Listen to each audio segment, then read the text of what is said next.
नमस्कार, स्वागत है आप सभी का। आप देख रहे हैं लोकतंत्र और मैं हूं आपके साथ कुमार कुणाल धीरज। आज बात करेंगे लोकतंत्र में secular civil code versus communal civil code की। जी हां, प्रधानमंत्री नरेंद्र मोदी ने गुरुवार को लाल किले की प्राचीर पर तिरंगा फहराया और लगातार 11वीं बार देश को संबोधित किया। इस दौरान उन्होंने एक ऐसी चीज का जिक्र कर दिया जिसे लेकर काफी ज्यादा हंगामा मच गया है। यूनिफॉर्म सिविल कोड यानी यूसीसी को लेकर चल रही चर्चाओं के बीच प्रधानमंत्री नरेंद्र मोदी ने लाल किले से इस पर सरकार का स्टैंड पूरी तरह से क्लियर कर दिया। पीएम मोदी ने कहा कि आजादी के बाद से देश एक कम्युनल सिविल कोड में जी रहा है। अब समय आ चुका है कि देश को एक सेक्युलर सिविल कोड दिया जाए। उन्होंने यूनिफॉर्म सिविल कोड यानी यूसीसी लाने की वकालत की। उन्होंने कहा कि देश को कम्युनल नहीं बल्कि इस वक्त सेक्युलर सिविल कोड की जरूरत है, तभी हम धर्म के आधार पर भेदभाव से मुक्त हो सकेंगे। बीजेपी की तरफ से लगातार ही यूसीसी लागू करने की बात कही गई है। बीजेपी शासित उत्तराखंड में मार्च महीने में यूसीसी लागू किया गया। इस तरह वह देश का पहला ऐसा राज्य बना जहां यूनिफॉर्म सिविल कोड लागू हुआ। पीएम मोदी ने कहा, हमारे देश में सुप्रीम कोर्ट ने कई बार यूनिफॉर्म सिविल कोड को लेकर चर्चा की है। कोर्ट की तरफ से कई बार आदेश दिए गए हैं। देश का एक बड़ा वर्ग मानता है कि सिविल कोड सांप्रदायिक है। इस बात में सच्चाई भी है कि जिस सिविल कोड को लेकर हम जी रहे हैं वो एक प्रकार का कम्युनल सिविल कोड है। यह भेदभाव करने वाला सिविल कोड है। आज हम संविधान के 75 वर्ष जब मनाने जा रहे हैं तो इसकी भावना और देश की सुप्रीम कोर्ट भी हमें यही कहती है। जिस सिविल कोड को हम लेकर के जी रहे हैं वो सिविल कोड सचमुच में तो एक प्रकार का कम्युनल सिविल कोड है, भेदभाव करने वाला सिविल कोड है। ऐसे सिविल कोड से जब संविधान के 75 वर्ष मना रहे हैं और संविधान की भावना भी जो हमें कहती है करने के लिए, देश की सुप्रीम कोर्ट भी हमें कहती है करने के लिए, और तब जो संविधान निर्माताओं का सपना था उस सपने को पूरा करना हम सबका दायित्व है। और मैं मानता हूं इस गंभीर विषय पर देश में चर्चा हो, व्यापक चर्चा हो, हर कोई अपने विचारों को लेकर के आए। जो कानून धर्म के आधार पर देश को बांटते हैं, जो ऊंच नीच का कारण बन जाते हैं, ऐसे कानूनों को आधुनिक समाज में कोई स्थान नहीं हो सकता है। और इसलिए मैं तो कहूंगा अब समय की मांग है कि देश में एक सेकुलर सिविल कोड हो। हमने कम्युनल सिविल कोड में 75 साल बिताए हैं, अब हमें सेक्युलर सिविल कोड की तरफ जाना होगा और तब जाकर के देश में धर्म के आधार पर जो भेदभाव हो रहे हैं, सामान्य नागरिक को जो दूरी महसूस होती है, उससे हमें मुक्ति मिलेगी। और इस मुद्दे पर और ज्यादा चर्चा करने के लिए हमारे साथ आज 3 खास मेहमान जुड़ चुके हैं। हम आपसे उनका तारीफ करा देते हैं। राकेश पोद्दार बीजेपी की तरफ से हमारे साथ जुड़े हैं, डॉक्टर स्नेहाशीष वर्धन पांडे कांग्रेस की तरफ से और सुमित मेहरोत्रा जी टीएमसी की तरफ से हमारे साथ जुड़ गए हैं। आप तीनों खास मेहमान का हमारे इस शो में स्वागत है। सबसे पहला सवाल तो राकेश पोद्दार जी आप ही से बनता है। आज जो आज प्रधानमंत्री मोदी ने लाल किले के प्राचीर से बात कही है, कांग्रेस तो कह रही है कि आपने डॉक्टर अंबेडकर का अपमान कर दिया है, क्योंकि doctor Ambedkar Hindu personal laws reform करने के मामले में चैंपियन माने जाते हैं 1950 की बात में। आपका क्या टेक है सर, बताइए। देखिए कुणाल जी, आज भारत विकसित भारत की ओर चल रहा है। भारत का जो सपना था जब हम 1000 साल पहले जी रहे थे, 1000 साल आने वाला हम लोग जीने की तमन्ना जो रखे हुए हैं उसमें जीना चाहते हैं। आज भारत की जरूरत है, जातिवाद से भारत को अलग करना है, जातिवाद से निकलना होगा, तभी भारत का विकास हो सकता है, भारत विकसित हो सकता है। लेकिन ये लोग जो कांग्रेस के नेता, जो कांग्रेस 65 साल देश पे राज की, क्या क्या इन्होंने जनता का जनादेश को दुरुपयोग करते हुए इन्होंने जातिवाद की, जनता का जनादेश को दुरुपयोग करते हुए भ्रष्टाचार किया, जनता का जनादेश को दुरुपयोग करते हुए परिवारवाद किया। आज भारत की जरूरत है कि विकास विकसित भारत बनाने के लिए सभी लोगों, सभी धर्मों की जरूरत है, सभी लोगों की जरूरत है। भारत सेकुलर देश है, सेकुलर की बात करते हैं हम लोग, हमने 140 करोड़ की बात करते हैं। आप चलिए उत्तर प्रदेश की बात कर लें, आज पीडीए की बात चल रही है, ऊपर पिछड़ा दलित और अल्पसंख्यक की बात करते हैं। बिहार चले जाइए, माई समीकरण की बात करते हैं, बंगाल चले जाइए, ममता दीदी कुछ और बात करती है। लेकिन हमारा देश चाहता है कि विकसित भारत हो, विकसित आगे बढ़े। हम अंतिम पंक्ति में बैठे हुए लोग, जो बाबा साहब अम्बेडकर ने सपना देखा था इस देश के लिए, उस सपने पे हम कहीं ना कहीं साकार होने जा रहे हैं कुणाल जी। और जरूरत है 2047 में ही भारत विकसित भारत बन के रहेगा।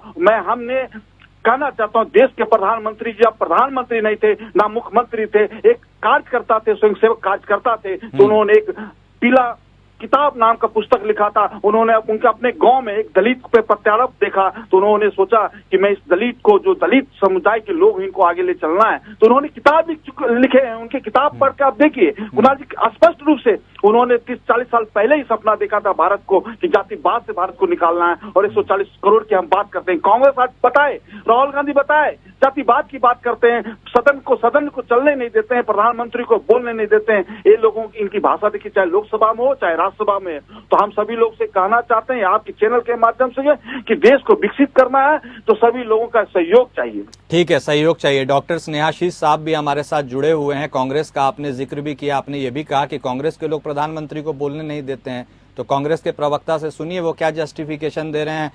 डॉक्टर स्नेहाशीष साहब, मौजूदा जो एग्जिस्टिंग नियम है, कोड है, वो अब कम्युनल कोड कहलाने लगा है। प्रधानमंत्री ने साफ तौर पर इशारा किया है और सेक्युलर कोड लाने की बात कर रहे हैं। आपकी क्या राय है? पहले से सेक्युलर है और इस देश में जो धर्मनिरपेक्षता की बात, पंथ निरपेक्षता की बात होती है, वो शुरुआत से होती आई है। पंथ निरपेक्ष कौन लोग नहीं है, वो आज सत्ता में है। जैसे आज तिरंगा यात्रा निकालने वाले लोग उस वक्त तिरंगा लेके निकलने वाले लोगों के खिलाफ अंग्रेजों के साथ मिलकर मुखबिरी करते थे, वैसे लोग आज तिरंगा यात्रा निकाल के अपने आप को देशभक्त साबित कर रहे हैं। तो वैसे ही यूसीसी और ये सब जितने भी तमाम बातें आ रही हैं, उसमें ये देखने वाली बात होगी कि जो देश खुद एक सेक्युलर कंट्री के रूप में ये विश्व के मानचित्र में अपना स्थान रखता हो, उस देश का प्रधानमंत्री अगर लाल किले के प्राचीर से ऐसी बातें कहते हैं तो सोचने वाली बात है कि या तो उनको संविधान की समझ कम है या तो फिर संविधान को उन्होंने पढ़ा ही नहीं है। वैसे भी आपको एक जानकारी दे दूं कि एनसीईआरटी की किताबों से प्रस्तावना को भी हटाया जा रहा है, संभवतः हटा भी दिया गया। तो ये समझने वाली बात है कि संविधान की प्रस्तावना को हटाने वाले लोग और संविधान को बिना पढ़े कुपड़ लोग बैठ गए हैं जब सत्ता में, तो ऐसी चीजें आएंगी और ऐसी बातें बोली जाएंगी। 2047 के भारत का सपना दिखाकर 2024 में कटोरा पकड़ाने वाले लोग बता रहे हैं हमें कि देश धर्मनिरपेक्ष था, धर्मनिरपेक्ष है। यह शब्द भी आपने नहीं सुना होगा क्योंकि अंग्रेजों की चाकरी करने वाले लोगों को ये शब्द भी नहीं मालूम होंगे। लेकिन कांग्रेस ने उस वक्त, बाबा साहब भीमराव अंबेडकर ने उस वक्त इन चीजों को अपने संविधान में लाया था और इस चीज को समझने की जरूरत है। इंदिरा गांधी जी ने इसे मजबूत किया, लेकिन इन लोगों के साथ समस्या ये है कि समझते हैं आधा, करते हैं उससे भी कम। तो मोदी जी इस देश में आज वो जब मंच पे आए तो हम भी पढ़ रहे थे 61 बार देश, 59 बार भारत और 2 बार बलात्कार पे बात करते हैं। करिए ना बात, सुमित जी भी है यहाँ पे सामने, राकेश पोद्दार जी अगर देश की बात कर रहे हैं तो मौका था आपके पास अभी बताने के लिए, लेकिन आप लोग बताना नहीं चाहते हैं क्योंकि महिलाओं की स्थिति क्या है इस देश में आज भी सोचने वाली बात है। इस देश में स्थिति को बद से बदतर किसने कर दिया है, वो भारतीय जनता पार्टी के लोग हैं और भारतीय जनता पार्टी के लोग इसीलिए महिला विरोधी कहा जाता है। आज वो चर्चा नहीं करना चाहते हैं, आज वो देश में मुकम्मल व्यवस्था नहीं लाना चाहते। आज संघ के झोला ढोने वाले लोगों को लाके भर्तियां कराई जा रही हैं। क्या आप कम्युनल बातें कर रहे हैं? आप लोग तो एक जो प्रधानमंत्री जी ने कहा है कि अवसर तो भारतीय जनता पार्टी के लोगों को मिल रहा है, संघ के लोगों को मिल रहा है, तो उन लोगों के लिए ये अवसर है उसको भुना रहे हैं ये लोग, और कुछ नहीं है। बाकी सब दिवा स्वप्न है। जो लाल किले के प्राचीर से बोल रहे हैं वो थके हारे प्रधानमंत्री जी हैं, जो बिहार को 9 बार चर्चा करते हैं और नालंदा के बारे में चर्चा करते हैं, क्योंकि उन्हें मालूम है कि उनकी सरकार टिकी हुई है बिहार के भरोसे। तो ये अभी डरे हुए प्रधानमंत्री का भाषण था, और ये कुछ नहीं है, ये बस खोखला एक बात है जो हमेशा करते हैं, वैसे ही बात के बतौले हैं, बोलते रहते हैं। ठीक है, okay, point taken. Sumit Mehrotra साहब, आप भी हमारे साथ जुड़े हुए हैं, आपने तो अपने काउंटर पार्ट्स को बोलते हुए सुन ही लिया होगा, मुझे ज्यादा कहने की जरूरत नहीं है। एक साफ तौर पर यह बात निकल के सामने आई है कि आप लोग जो सेक्युलर होने का जो बात बोलते हैं, हामी भरते हैं ना, दरअसल प्रधानमंत्री ने साफ तौर पर कहा है कि वो तो कम्युनल हैं, आप लोग कम्युनल है। हम चाहते हैं कि सेक्युलर सिविल कोड बने। आपकी राय? कुणाल भाई, देखिए, देश के प्रधानमंत्री कम, प्रचार मंत्री और झूठे प्रचार मंत्री ज्यादा बने हुए हैं। आपको मालूम ही होगा जो देश के अंदर हालात इन्होंने पैदा करे हुए हैं, सरकारी संस्थाएं खत्म कर दी, कहीं कोई नौकरी नहीं बची, सब प्राइवेटाइजेशन करते चले जा रहे हैं। देश को विकसित बनाने की बात हो रही है, देश को पछाड़ने की बात हो रही है, देश को खत्म करने की बात हो रही है। और अभी हमारे इनके प्रवक्ता साहब कह रहे थे अभी कि जातिवाद की से ऊपर उठ के काम करो। अरे भाई, तुम्हारे नेता ही खड़े होकर के संसद में राहुल गांधी से पूछ रहे हैं, विपक्ष के नेता से पूछ रहे हैं, आप अपनी जाति बताइए, किस जाति से हैं। ऐसे नेता चाहिए हमें, ऐसे लोग चाहिए आज देश के अंदर जो खड़े होकर के आप कराइए 2011 से तक आपने क्यों नहीं कराई है जनगणना कराइए जनगणना।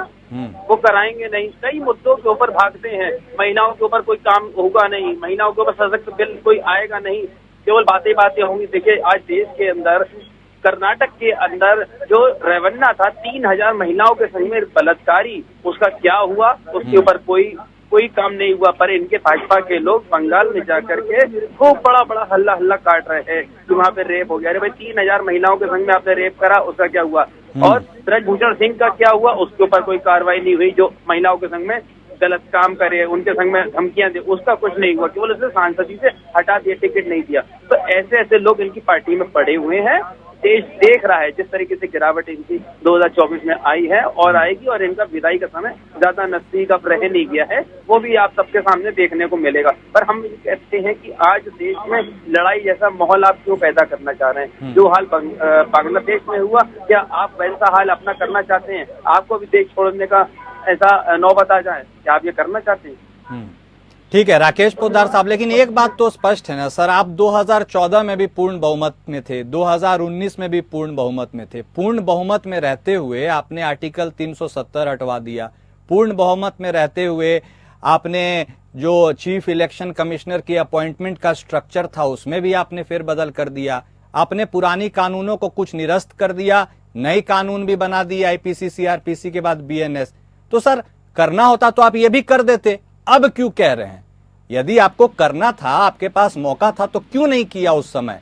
अब जब आपके 240 लोग हैं तब आप इस बात को बार बार कहते हैं, तो सर क्या प्रासंगिकता है? राकेश पोद्दार साहब।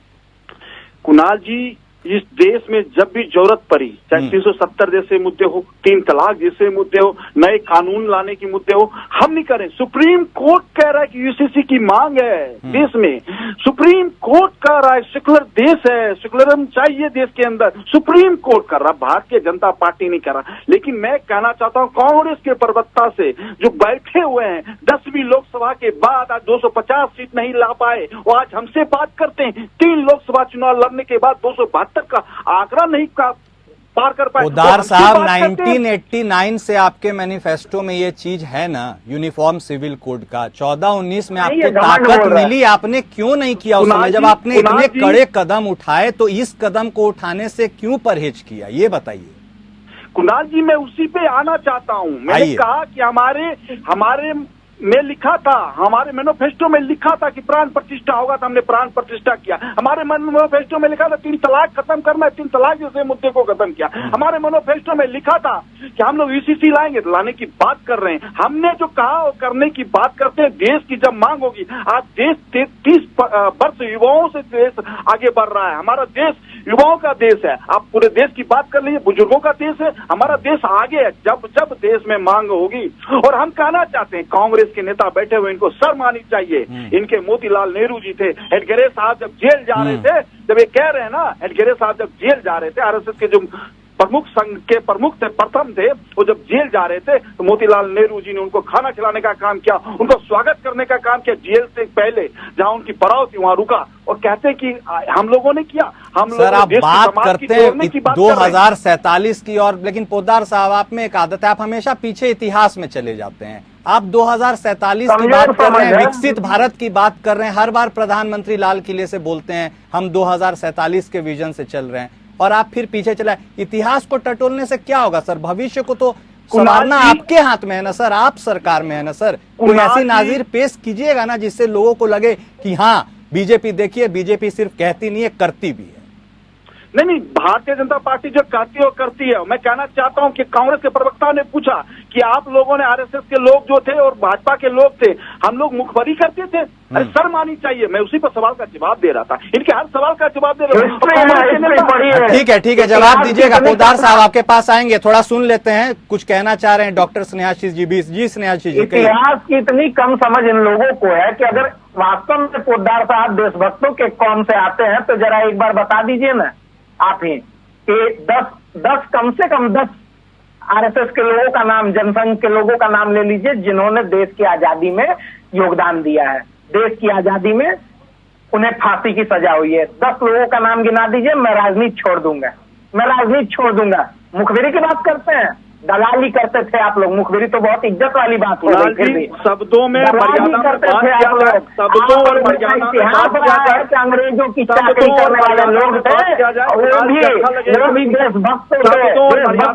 सर आपस में बात कीजिएगा तो कुछ समझ में नहीं आएगा सर, क्या फायदा होगा डिबेट का? आप लोग सबसे है संघी अपने आप में गाली होता था महोदय, ये समझिए। 1949-48 में संघी कहलाना अपने आप में गाली होता था, और इस चीज को आप आज बता रहे हैं कि आप देशभक्त हैं, तो देशभक्त तिरंगा यात्रा निकालते रहिए, थोड़ी सी इज्जत बढ़ जाएगी। ठीक है, तू मैं से कुछ नहीं होगा, लेकिन अपनी बात स्पष्ट रखना बेहद जरूरी है। सुमित मेहरोत्रा साहब भी हमारे साथ जुड़े हुए हैं, बहुत देर से आप दोनों को सुन रहे हैं, उनकी भी अपनी बात कहनी है। सुमित मेहरोत्रा साहब, लगातार आज प्रधानमंत्री ने बांग्लादेश का भी जिक्र किया है, वहां हिंदुओं के ऊपर अत्याचार हो रहा है, और जिस तरह से अब यहाँ पर सेक्युलर सिविल कोड की बात हो रही है, आपको क्या लग रहा है? संभाव से देखने की कोशिश कर रही है बीजेपी या एक पॉलिटिकल माइलेज लेने का एजेंडा है? बताइए। देखिए जब ये आए हैं, जैसे आपने अभी खुद इनसे कहा कि 2014 में आपके मैनिफेस्टो में था तो आपने कुछ नहीं करा, 2019 में था तो आपने कुछ नहीं करा, 2024 में आप कह रहे हैं हम करेंगे। ये करेंगे कुछ नहीं, देश में व्यवस्था खराब करनी है। इन्हें अगर ये कह रहे हैं कि हाई कोर्ट भी कह रहा है, कोर्ट भी कह रहा है कि आप इसको लागू करिए, कोर्ट ये भी तो कह रहा है जिन बच्चों के पेपर लीक हुए थे उसका क्या करा आपने, उसके ऊपर बात क्यों नहीं कर रहे हैं आप? नौकरी के ऊपर क्यों नहीं बात कर रहे हैं? प्राइवेटाइजेशन करते चले जा रहे हैं, सरकारी चीजें खत्म करते चले जा रहे हैं, उसके ऊपर क्यों नहीं बात कर रहे हैं? ये उन सब चीजों के ऊपर बात नहीं करेंगे, देश में व्यवस्था खराब करने पर लगे हुए हैं। जो हाल बांग्लादेश में हुए थे वही हाल आज ये हिंदुस्तान में करना चाह रहे हैं कि हिंदुस्तान से भी माननीय मोदी जी को भागना पड़े, जिस तरीके से बांग्लादेश की शेख हसीना साहब भागी। आज इन्हें क्या जरूरत पड़ी है शेख हसीना को शरण दिए हुए हैं? आप पूछिए इनसे शरण क्यों दिए हुए? सारे कोई देश रखने को राजी नहीं है, आप क्यों शरण दिए हुए हैं उन्हें? चलिए, क्या हालत है?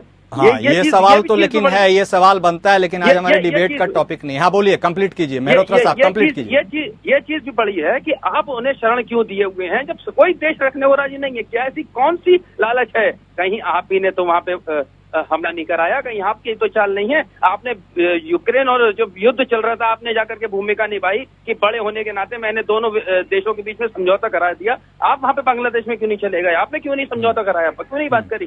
पर मैं आपसे यही कहना चाह रहा हूँ, मैं ज्यादा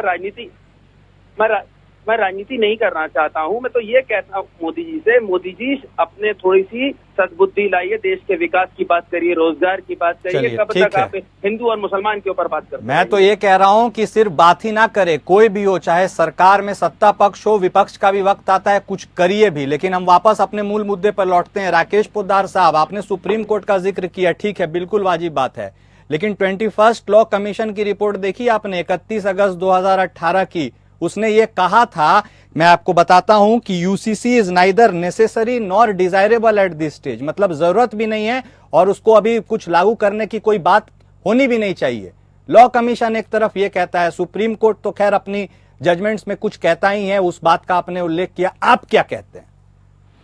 नहीं, देखिए, देश की जनता सर्वोपरि है। जनता के आशीर्वाद से हम लोग 2024 में आए हैं और जनता ने दिया वोट। हम लोग एक कांग्रेस के लोगों ने थोड़ी वोट दिया, चाहे तृणमूल कांग्रेस के लोगों ने थोड़ी वोट दिया, जनता का आशीर्वाद। सर, प्रधानमंत्री तो आप सबके हैं ना सर?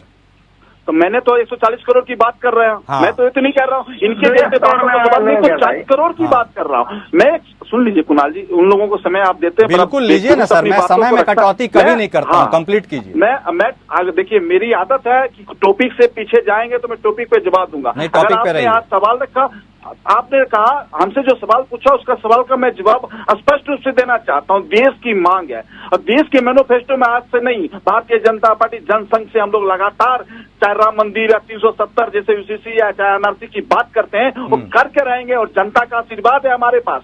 जनता का जब तक आशीर्वाद रहेगा तब तक हम विकसित भारत बना के रखेंगे। जो वादा करके आते हैं उस वादे पे पूरा करने की बात करते हैं और हम लोगों ने संकल्प पत्र के साथ इस बार जो भारत में रखा है, आप लोगों के मीडिया के सामने रखा, देश के सामने रखा, जनता ने आशीर्वाद दिया, उस आशीर्वाद से जनता की सेवा करेंगे और जनता की जो मांग है उसको पूरे करने की बात करेंगे। चाहे महंगाई की बात करें, अपना गिरबान में झांकना चाहिए कि 2014 में क्या था।